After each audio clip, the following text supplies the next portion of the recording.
안녕하십니까. 안녕하세요.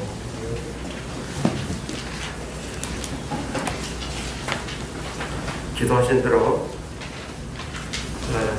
좀 험난하고 어려운 시대를 쓰면서 하나님의 말씀의 능력과 또 이 소망이 우리 삶 가운데 교육되는 귀한 시간이 되기를 바랍니다.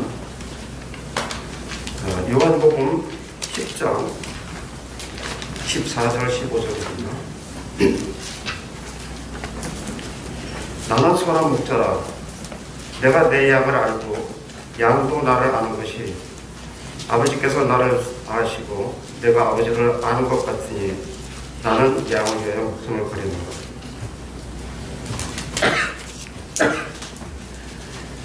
이 말씀은 주님께서 친히 나는 무엇이다 이렇게 말씀을 하십니다. 나는 선한 목자라. 양을 치는 사람을 목자라고 하는데 굳이 선한 목자라고 이렇게 표현을 하신 것을 보면 특별한 뜻이 있는 것을 우리가 알 수 있습니다. 이 선한 목자다 하는 것은 예수님이 그런 물음을 받으셨죠. 선한 선생님이여 내가 어떻게 해야 영생을 얻으니까 하는 이 물음이 있을 때 왜 나를 선하다고 하느냐. 선한 이는 하늘에 계신 아버지 한 분뿐이다 이렇게 말씀하셨어요. 그래서 선한 목자라는 것은 하나님의 성품에 합당한 이런 목자를 뜻하는 것입니다.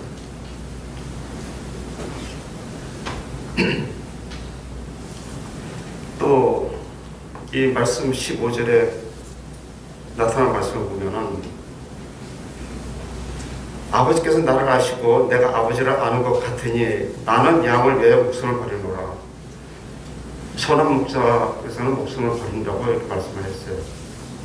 근데 버린다는 뜻이 사실은 우리가 버릴 수 있는 걸 이렇게 생각해 보면은 좀 가치가 없는 것, 필요하지 않은 것 이렇게 버릴 수 있습니다. 근데 여기서 버린다 하시는 이 말씀은 나중에 좀 더 깊이 생각해 보겠습니다.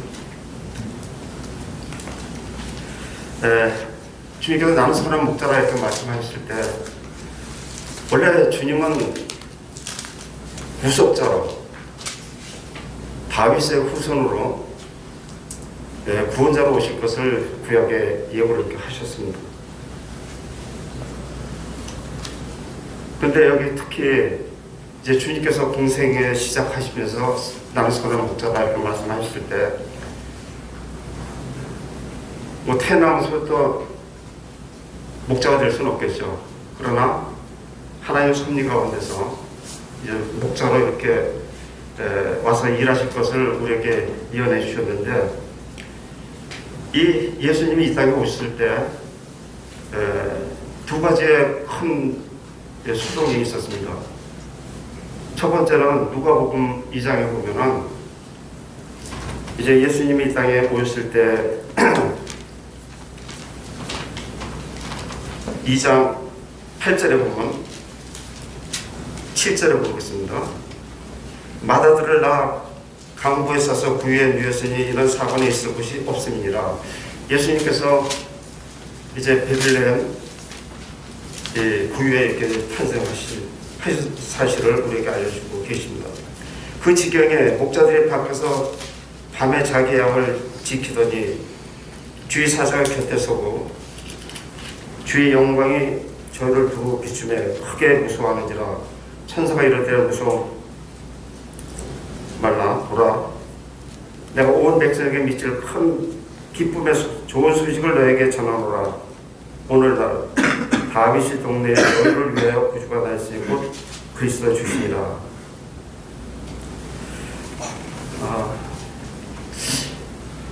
하나님께서 예수님 탄생하신 것을 이 목자들은 사실 알고 있지 못했는데 천사들이 나타나서 그 소식을 알려주셨습니다. 참으로 하나님께서는 이 목자에 대해서 관심이 많으신 것을 알 수가 있습니다.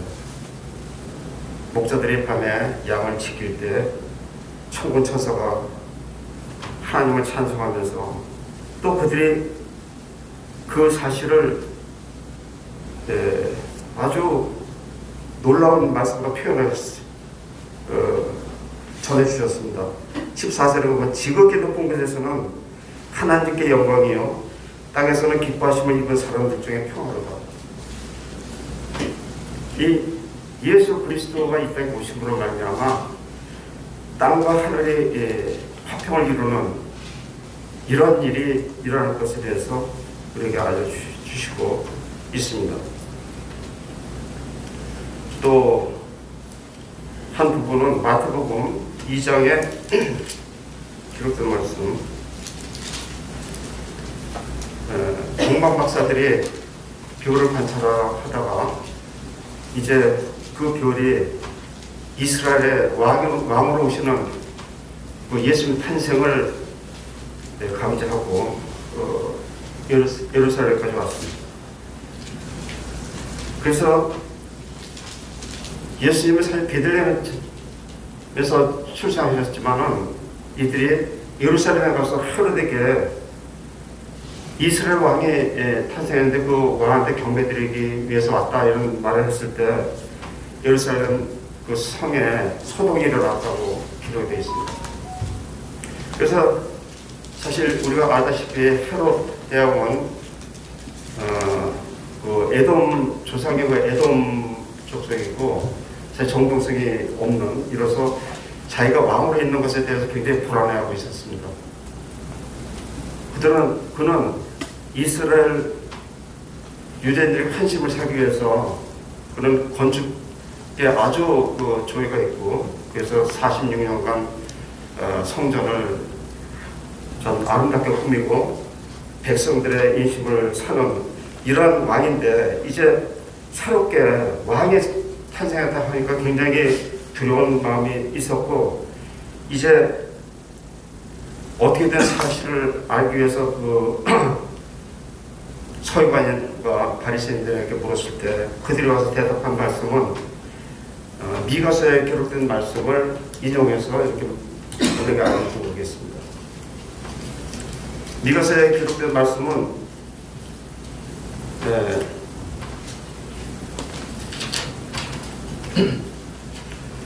5장 2절 베들레헴 에브라다야 너는 유다 족속 중에 작을지라도 이스라엘을 다스리는 자가 네게서 나올 것이라 그의 근본은 상고에 영원에 있느니라. 그의 근본은 상고에 태초에 있었고 또 영원에 있어. 그러니까 영원은 끝이 없는 계속 베들레헴에 나오는 그 이스라엘 다스릴 자라고 이렇게 기록이 되어 있습니다.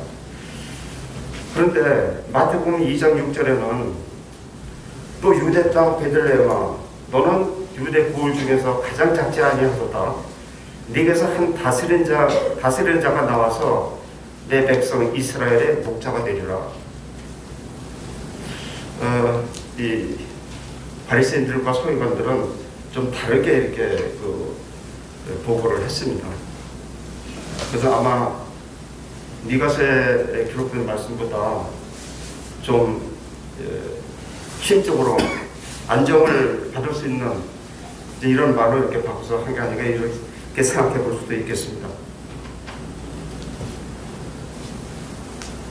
이렇게 하나님께서는 하나님의 일을 하시는 데 있어서 목자를 통해서 일할 것에 대해서 이렇게 말씀을 하셨어요. 요한복음 10장 1절부터 5절까지 그 말씀을 보면은 이제 양들이 있고 양의 우리가 있고 문이 있는데 문으로 들어가지 않는 자는 절대 강도다. 문으로 들어가는 자가 참된 목자다 이렇게 말씀하셨는데 6절에 보면 예수께서 이 비유로 저희에게 말씀하셨으나 저희는 그 하신 말씀을 무엇인지 알지 못하니라. 그래서 지금 다시 이렇게 말씀하시는 거예요. 그래서 쭉 이렇게 나오지만 14절, 15절 이 말씀이 나는 선한 목자라 내가 내 양을 알고 양도 나를 아는 것이 아버지께서 나를 아시고 내가 아버지를 아는 것 같으니 나는 양으로의 목숨 버리노라. 사실 이 끝에 이 구조는 필요할 것 같지 않은데 주님께서 이렇게 말씀하셨어요. 근데 그것이 우리 생각에 이제 그럴지라도 하나님은 그렇지 않은 것을 이제 우리 등에 알려주고 계셔요. 문으로 들어오지 않고 담을 넘어 들어오는 자, 절대 강도요. 내 앞에 온 자들도 그렇다. 그러나 다 그렇지 않고 이제 목자를 통해서 하나님의 사랑이 어떠한 것에 대해서 우리에게 알려주시는 이 말씀을 생각할 때 우리 구약에 보면은 이제 목자들이 나옵니다. 그 중에 이제 두 사람의 큰 목자를 한번 상고하면서 이 구약은 특별히 예수님의 하실 일에 대해서 또 모두 하는 일의 그림자로 우리에게 알려주시기 때문에 구약에 나타난 이 목자의 모습이 우리들에게 신앙생활하는데 굉장히 도움이 된다고 생각이 됩니다. 먼저 모세를 떠올릴 수가 있겠죠. 모세가 태어났을 때 그때 상황은 남자아이는 다 죽여야 되는 죽을 수밖에 없는 이런 상황이 있었습니다. 그런데 그가 태어났을 때 성경은 이렇게 기록하고 있습니다. 사도행전 7장 20절 보겠습니다.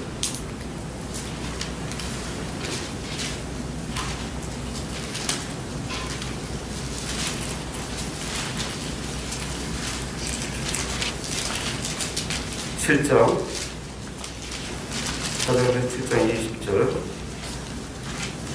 그때 모세가 낳는데 하나님의 보시기에 아름다운지라 부친의 집에서 석 달을 길리우더니 이렇게 기록이 됐습니다. 모세가 태어났는데 하나님 보시기에 아름다웠다. 사실 어린아이가 이렇게 태어나면 다 참 귀엽고 아름답죠. 근데 하나님께서 이 모세를 보시는 하나님의 평이 그렇습니다. 근데 이제 이거를 하나님께서 이렇게 보셨는데 인간 쪽에서 보면은 히브리서에는 이제 이런 말씀이 있습니다. 히브리서 11장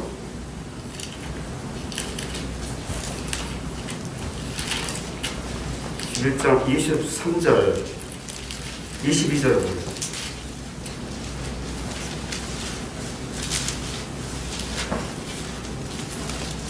아, 23절입니다. 믿음으로 모세가 났을 때에 그 부모가 아름다운 아이임을 보고 석 달을 숨겨 임금의 명령을 무수하지 아니하였다. 이렇게 기록이 있습니다. 석 달을 숨겨서 길렀어요. 그런데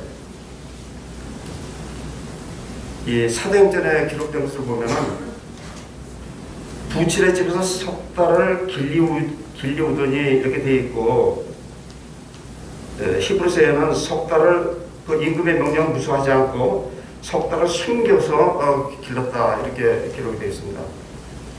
사람을 숨겨서 길렀지만은 보호하신 분은 하나님이시다. 하나님께서 처음부터 그 아이의 아름다움을 보셨어요.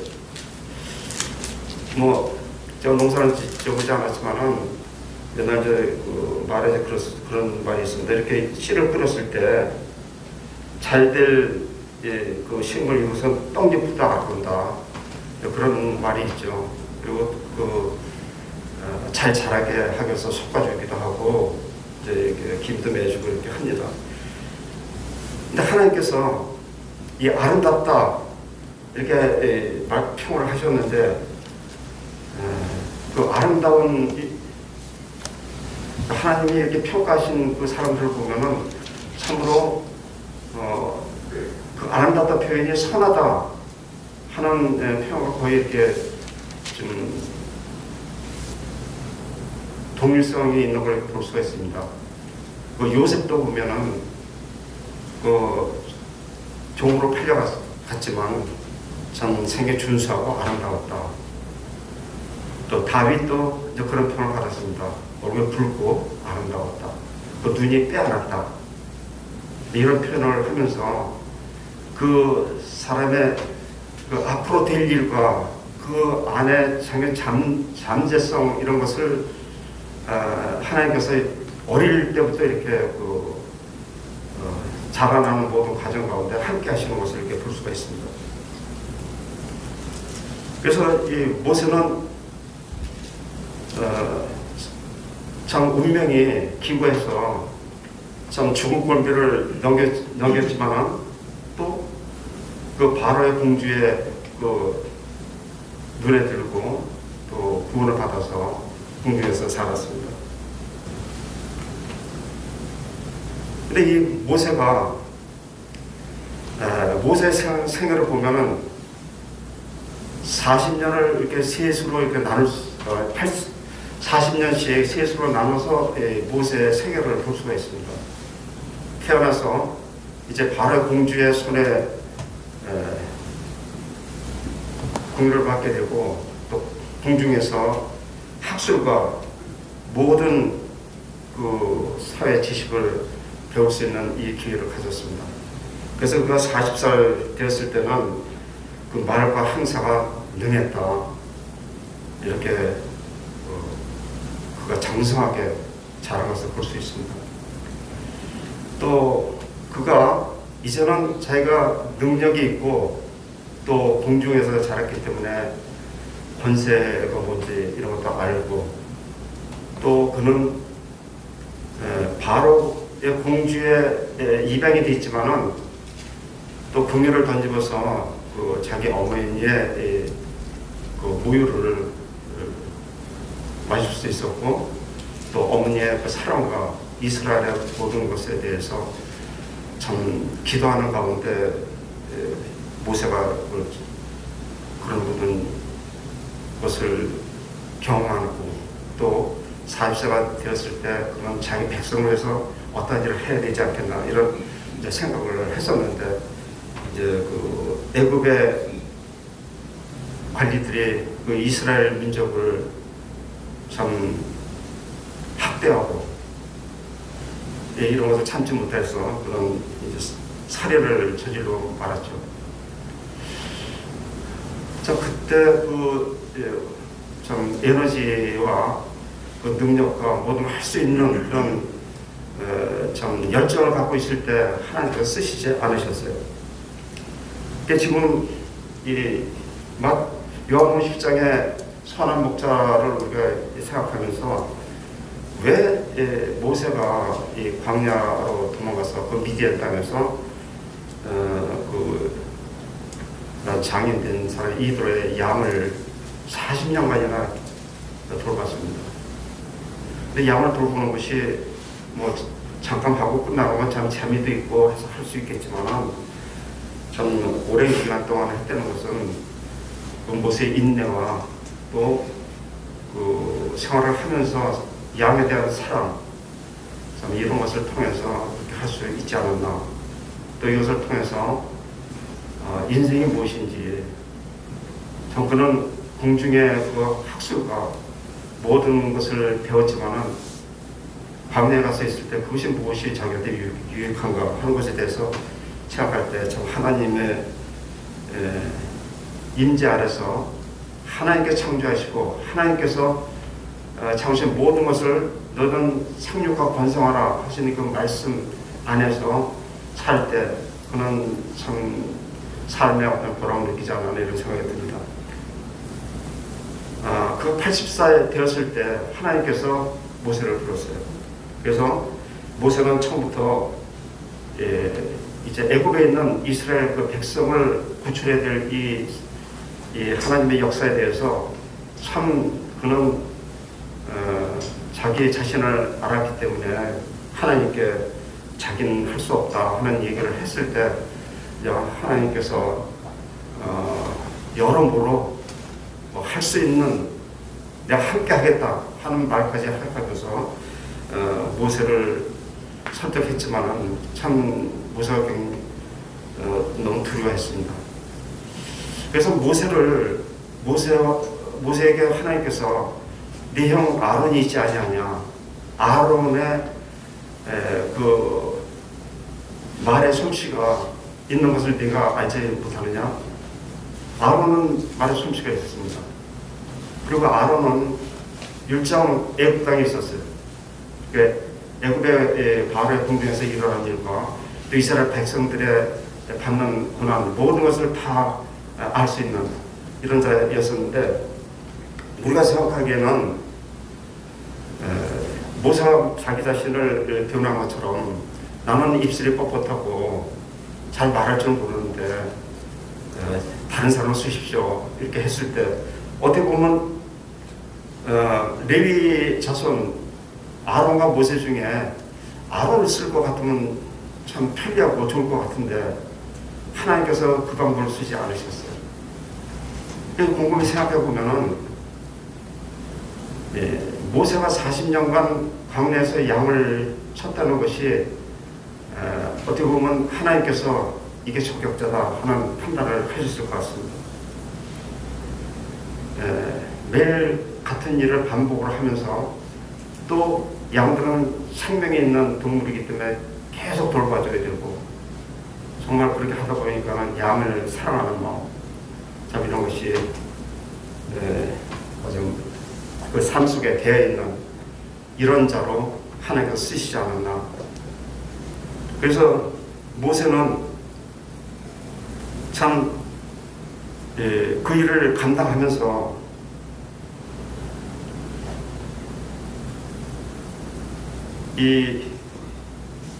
오히려 바로한테 나갈 때 하나님께서 하시는 일은 말에 있는 것이 아니라 하나님의 능력이 있다 하시는 말씀을 모세로부터 나올 수 있도록 하나님께서 인도하셨습니다. 그는 이제 인내로 양들을 다스리는 이런 위치에서 목자로서 애굽에 있는 그 바로도 그 자기 나라에 있는 모든 백성을 양을 다스리듯 자기가 것을 이렇게 해야 하나님의 뜻인 것을 알고 또 어떻게 될 것에 대해서 또 하나님 말씀에 대해서 그는 또 하나님 부르실 때 호렙산에서 붉은 떨기나무 속에서 하나님께서 부르신 것을 참 우리가 높이 평가할 수 있는 것입니다. 가시나무가 타는 걸 보면 엄청 잘 타죠. 막 소리가 요란하고 막 확 타는 이런 성품이 이런 그 가시덤불인데, 불은 붙었는데 소멸되지 않는 이걸 보여주셨어요. 애굽에 하나님께서 심판하셔서 그냥 불로 다 태워버릴 수 있는 이런 능력이 계셨지만은 그것이 타지 않았어요. 그럼 모세가 이상하게 생각하고 가서 보지 않았습니까?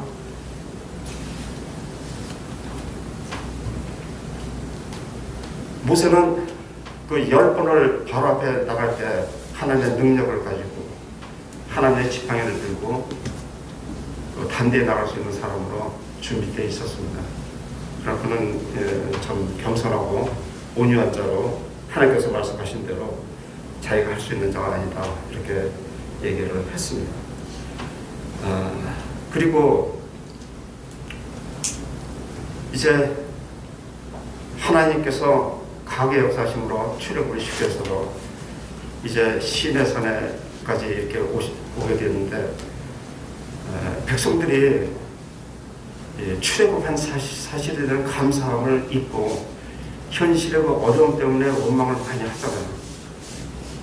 할 때마다 모세가 하나님 앞에 변명하는 것은 하나님께서 이 자들을 하나님께서 심판하시겠다 여러 번 말씀하셨는데, 그때마다 하나님의 명의를 내세워서 애굽에서 탈출시켜서 가나안까지 탈출을 시키셨지만 가나안까지 인도할 능력이 없어서 광야에서 죽었다 하면 멸망했다면 하나님의 그 영광과 이름이 훼손되지 않습니까? 하면서 또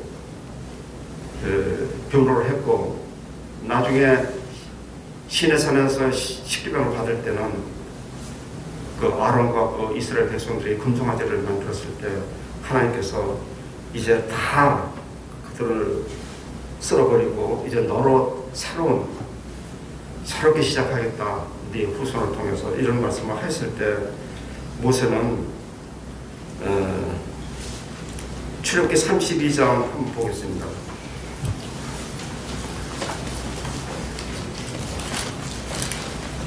(31장) 32절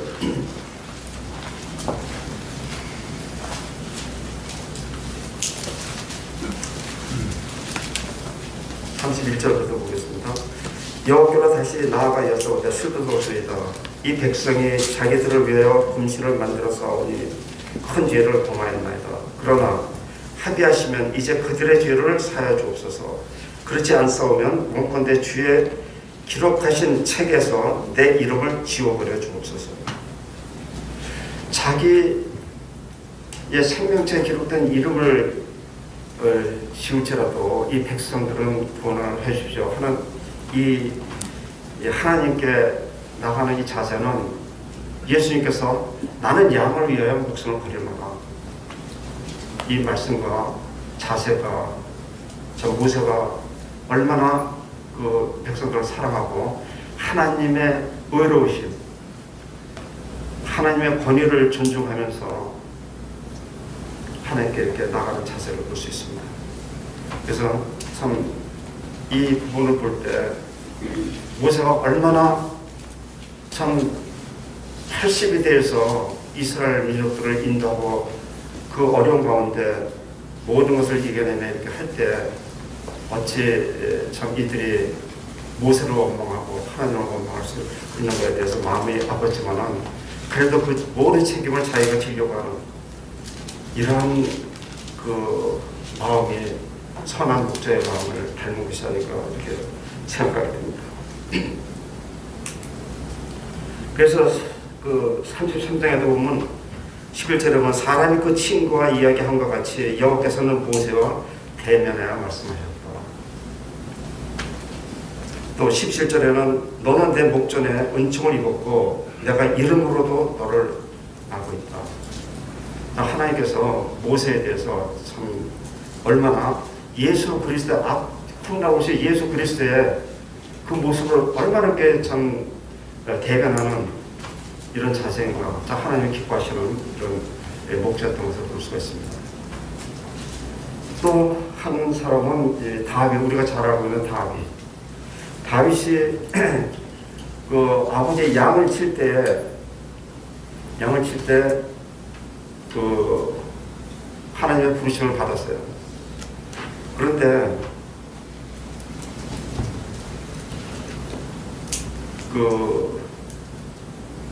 저 하나님께서 8 아들이 있었는데 7 아들은 다 지나가도 그 중에 참 사무엘이 봤듯이 준수하고 이자가 그럴 것이다 이런 생각을 했지만은 하나님께서 다 아니라고 말씀하시고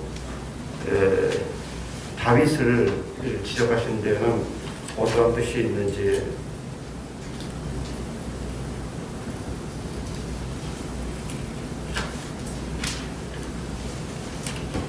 이 다윗은 사도행전 13장에 보면은 사도행전 13장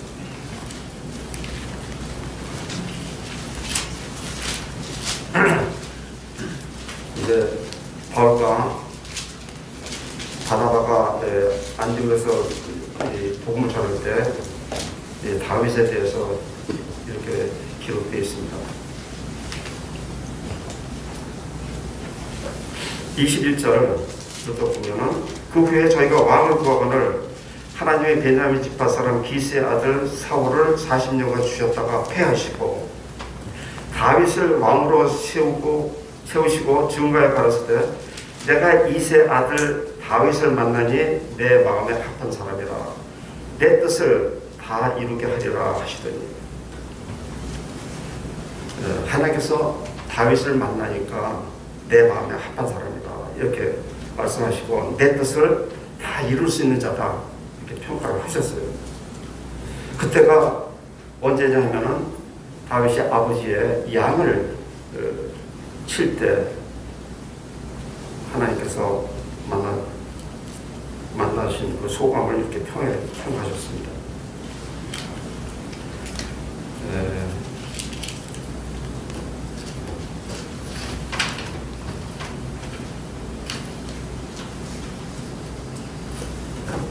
사무엘상 13장 14절 뒤에 그런 말씀이 있어요. 여호와께서 그 마음에 맞는 사람을 구하여 그 백성의 지도자로 삼으셨는가. 사울이 불순종함으로 이제 사울을 패하고 다윗을 세우실 때 그 마음에 맞는 사람이다 이렇게 말씀하셨어요. 근데 왜 이렇게 이 다윗도 보면은 사무엘상 16장 12절에 보면은 이제 그가 사무엘에게 인도되었을 때 이제 사무엘과 많은 사람을 봤을 때 12절 이에 보내어 그를 데려오매 그의 빛이 붉고 눈이 빼어나고 얼굴이 아름답더라. 하나님께서 가라사대 이가 그니 일어나 기름을 부으라. 그래서 기름 부음을 받았습니다. 다윗이. 근데 다윗이 또 참 하나님 마음에 합한 자인데 왜 이렇게 하나님 마음에 합했느냐 하면은 그 블레셋하고 싸울 때 이스라엘 모든 민족과 장수들 군인들이 블레셋 그 골리앗에게 참 기가 죽어서 한 사람도 그 앞에 대적을 못하고 매일 하나님과 그 백성을 저주하는 소리를 40일간 들으면서도 거기에 대항을 하지 못했어요. 그때 이제 다윗이 그 아버지의 심부름으로 형들을 만나러 가서 이 사실을 봤습니다. 그래서 다윗이 봤을 때 있을 수 없는 일이에요. 어찌 한량없는 자들이 하나님을 저주하고 그 백성을 능욕하는 것에 대해서 참지 못하고 자기가 나가 싸우겠다. 근데 이 다윗은 아직 나이가 어려서 군에 나갈 나이가 되지 않았습니다. 그래서 이제 나가겠다고 본인은 얘기하지만 그 주위에서 말릴 수밖에 없는 이런 형편이었는데 다윗이 사울왕에게 이런 말을 하죠. 34절에 보면 사무엘상 17장 34절 다윗이 사울에게 구하되 주의 종이 아비의 양을 지킬 때 사자나 곰이 와서 양떼에서 새끼를 움키면 내가 따라가서 그것을 치고 그 입에서 새끼를 건져내었고 그것이 일어나 나를 해치고자 하면 내가 그 수염을 잡고 그것을 쳐 죽였나이다. 주의 종이 사자와 곰도 쳤은즉 사실은 하나님의 군대를 모욕한 이 한량없는 블레셋 사람 이리까 그가 그 짐승의 하나와 같이 되리이다. 또 가로되 여호와께서 나를 사자의 발톱과 곰의 발톱에서 건져내신즉 나를 블레셋 사람의 손에서도 건져내시리이다. 이런 담대함으로 사울에게 얘기했을 때 사울이 가라 이 허락을 받았습니다. 그래서 그가 블레셋 사람 그 족장에 그 앞에 나갈 때 그들이 블레셋 사람이 다윗을 봐도 이런 그가 젊고 붉고 용모가 아름다웠는데 참 우습게도 그 막대기를 가지고 내게 나오느냐 하면서 이 조롱을 하는 이런 모습을 보게 됩니다. 근데 다윗이 이제 한 말 가운데 아주 중요한 말씀은 45절부터 이렇게 보면은 다윗이 블레셋 사람에게 이르되 너는 칼과 창과 단창으로 내게 오거니와 나는 만군의 여호와의 이름 곧 내가 모욕하는 이스라엘 군대 하나님의 이름으로 내게 가노라.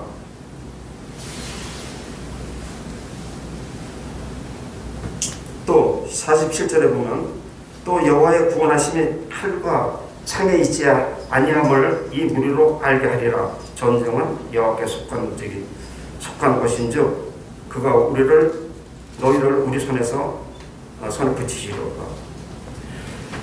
여기 보면은 참 골리앗이 들고 나왔던 창과 이 칼, 이것은 배틀제 같고 거인이 들고 나왔던 이 무기를 우리가 알고 있죠. 그러나 그거에 대해서 전혀 두려워하지 않냐고, 이 전쟁은 여호와께 속했기 때문에 우리가 틀림없이 이길 것을 가지고 이렇게 담대히 맞섰습니다. 이런 모든 것을 봤을 때 하나님께서 참 다윗을 쓰신 것이 얼마나 참 우리 인간적인 생각으로는 이해할 수 없는 이러한 상황 가운데서 반전하는 온전한 승리를 하는 것을 볼 수가 있습니다. 그런데 참 이 다윗 중에서 우리가 이제 주님의 모습을 볼 수 있는 것은 주님이 이 땅에 오셔서 의인을 부르러 온 것이 아니라 죄인을 부르러 오셨다. 또 주님이 이 땅에 오셔서 병자들과 귀신 들린 자들, 문둥병자, 소경 이런 자들을 고치시고 정말 이 세상에서 가난하고 참 도움이 필요한 자들을 찾아 나주셨습니다. 그런데 이 사울왕과 이 다윗을 비교해 보면 사울왕은 사무엘상 13절 5절에 이거 보면은 13장 14절 뒤에 보면 사울은 여호와께서 그 마음에 맞는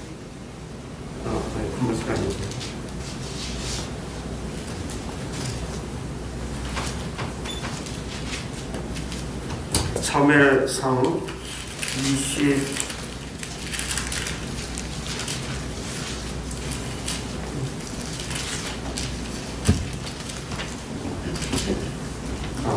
14장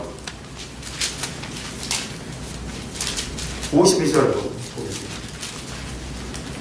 사울의 사는 날 동안 블레셋 사람과 큰 싸움이 있었으므로 사울이 힘 있는 자나 용매 있는 자를 보면 그들을 다 불러 모았더라. 사울은 그 힘과 그 무기에 의존하는 자였습니다. 하나님을 의지하지 않냐고. 근데 이 다윗은 무기는 없어도 하나님의 이름을 가지고 나와 싸우는 자였습니다. 그리고 그에게는 참으로 많은 사람들이 몰려드는데 사무엘상 22장 2절에 보면은 다윗한테 이렇게 모여든 사람들이 있습니다. 다윗은 쫓기는 몸이었고 정말 힘이 없었고 어려운 상황에 있었는데 그럼에도 불구하고 다윗을 쫓는 사람들이 많이 있었어요. 한 약 400명 가량이 있었는데 그 사람들이 다 어떤 사람들이냐면은 2절에 보면 환난 당한 모든 자와 빚진 자와 마음이 원통한 자가 다 그에게로 모였고 그는 그 장관이 되었는데 그에 함께 한 자가 약 400명이 되었다. 쫓기는 중에 있는데 그를 따른다. 이런 모습을 볼 수 있습니다. 참으로 사울과 다윗의 그 차이를 볼 수가 있습니다.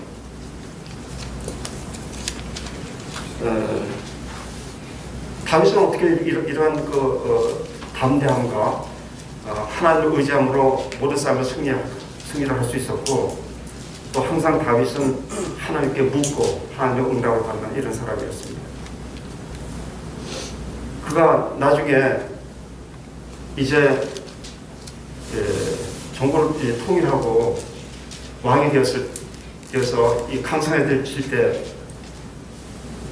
성경에 보면은 이제 그 사무엘 하에 가서 인구조사를 하게 돼요.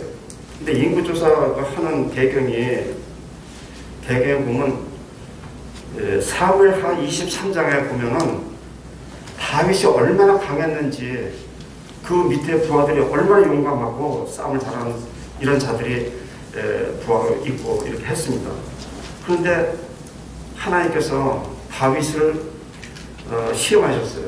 그런데 24장 1절에 보면 여호와께서 다시 이스라엘을 향하여 진노하사 저희를 치시려고 다윗을 감동시키사 가서 이스라엘과 유다의 인구를 조사하라 하신지라.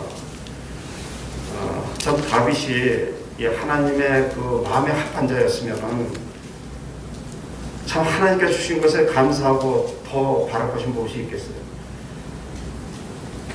인구조사를 함으로 자기가 얼마나 강하고 또 얼마나 싸움을 더 많이 할 수 있고 또 큰 제국을 이루려고 하는 이게 참 하나님께서 그런 마음을 주셨어요. 이런 마음을 주신 게 참으로 우리가 이제 어떻게 보면 다윗을 너무 이렇게 숭배하다 보면 다윗을 과대평가할 수 있는 이런 적이 있는데 사실 예수님 외에는 모든 인간이 죄에서 자유롭지 않다 하는 것을 알려주고 계십니다. 우리 중에도 하나님 말씀에 대해서 많이 알고 또 이렇게 좀 많은 사람들이 인정한다고 해서 참 받지 않은 것처럼 자랑하면 안 된다 이런 말씀을 저희들에게 해주시고 계십니다. 그래서 인구조사로 인해서 하나님께서 이제 징계를 받게 되셨는데 참 유감스럽게도 다윗이 하나님의 징계를 받을 수밖에 없는 이런 상황에 있었습니다. 그래서 그가 택한 것은 세 가지 중에 사람의 손에 빠지지 않고 하나님 손에 빠지겠다. 그래서 하나님의 징계를 하나님으로부터 받겠다 이렇게 해서 이제 온역이 단에서부터 브엘세바까지 이렇게 좀 임하고 있었는데 한 7만 명 가량이 이렇게 죽었어요.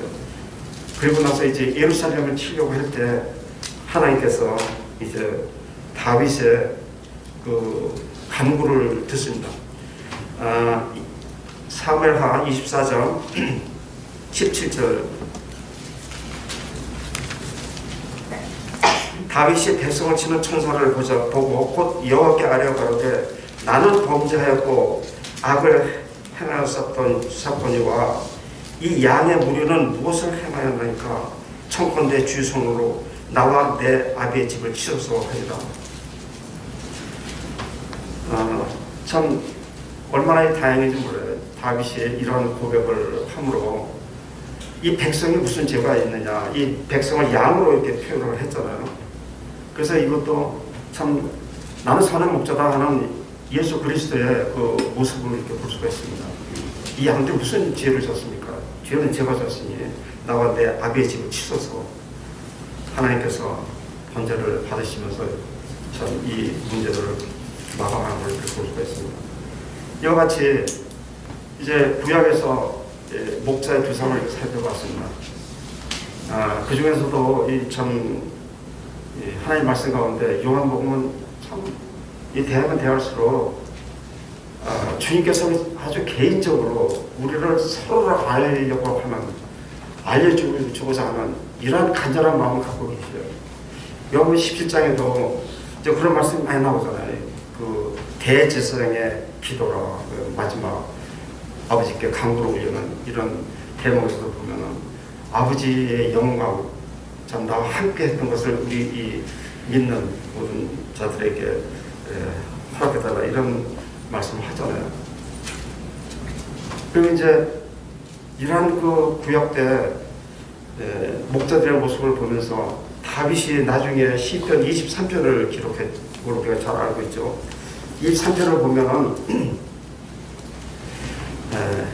다윗이 지금 사무엘 하에서 그가 인구조사할 필요가 없는데 하나님께서 그 성령으로 감가해서 시험을 하셨는데 거기에 다윗이 온전히 참 하나님 입장에 서지 못하고 자신의 입장에서 그 행함으로 그 군대장관 요압도 거기에 대해서 좀 선뜻 행할 수 없었던 이런 모습을 보면 다윗은 더 하실 것 같은데 참 사람이 참 이 교만에 이렇게 빠질 수 있는 이런 가능성이 누구든지 다 있다는 걸 볼 수 있습니다. 이런 것을 다 체험한 이 다윗이 시편 23편을 기록하면서 여호와는 나의 목자시니 내가 부족함이 없으리로다.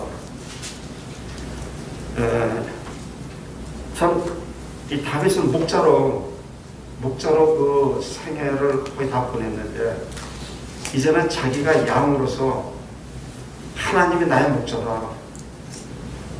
참 자기가 양을 사랑해서 그 자기 양무리를 해치러 오는 사자나 곰도 두려워하지 않고 쫓아가서 그 물어간 걸 입에서 뺏어오고 사자와 곰을 싸워서 승리하는 이러한 놀라운 용맹을 떨치고 하나님을 의지하고 모든 것을 이뤘던 이 다윗이 시편을 기록하면서 자기가 하나의 양으로서 여호와는 나의 목자시니 내가 부족함이 없다.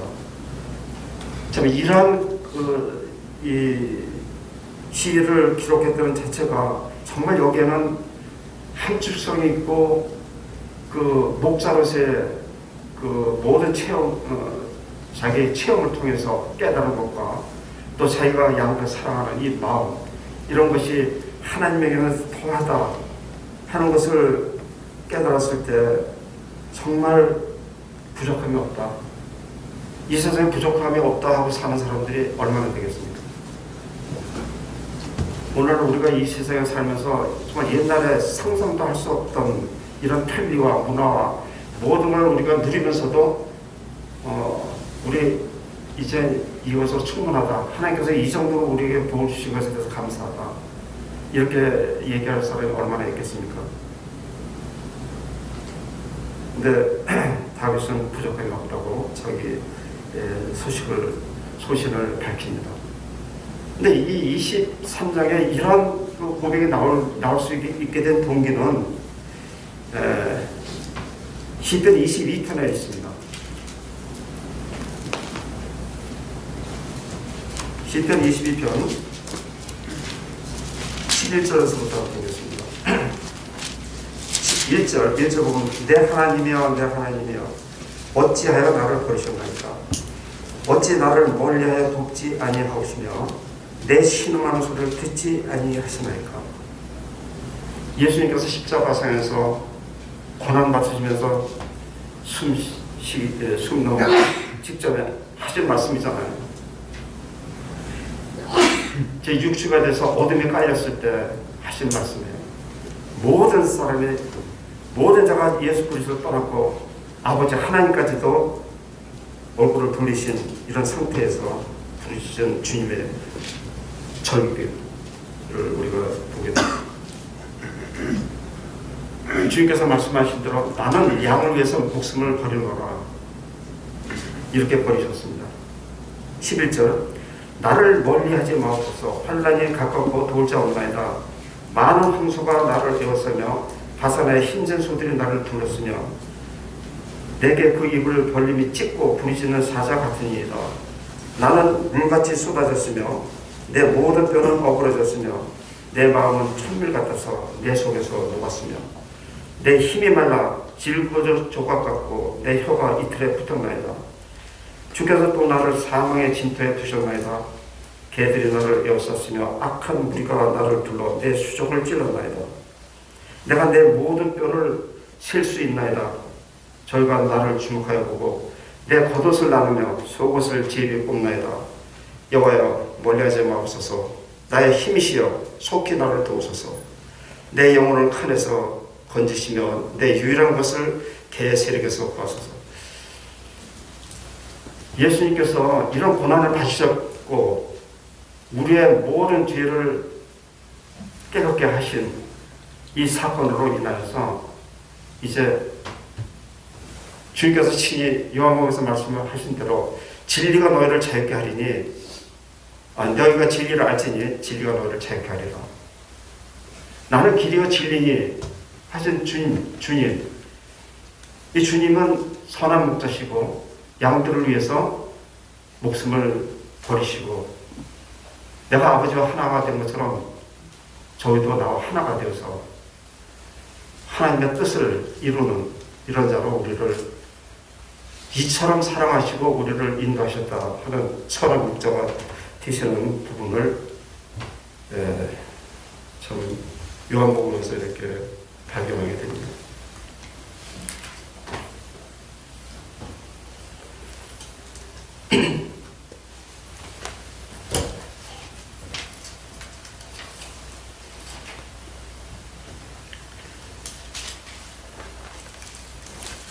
주님께서 부활하신 후 제일 먼저 제자들에게 나타나서 너에게 평강이 있을지어다. 좀 전에 말씀드린 대로 예수님이 땅에 오셨을 때 땅에서는 하나님의 그 사랑하는 하나님의 어떻게 했습니까? 하나님의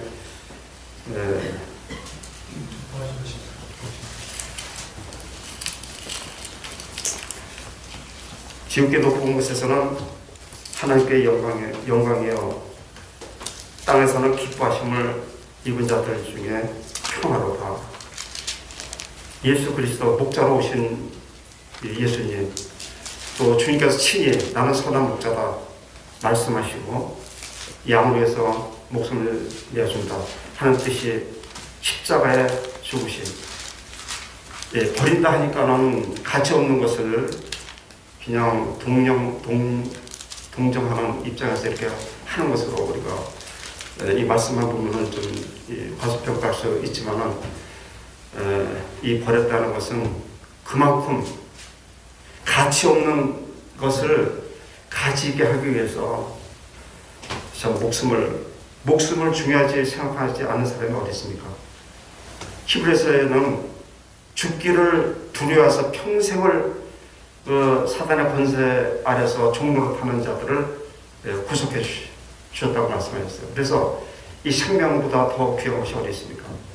근데 그 생명을 정말 손쉽게 이렇게 내주실 수 있을 정도로 우리를 사랑하셨다는 그 증거를 우리에게 알려주십니다.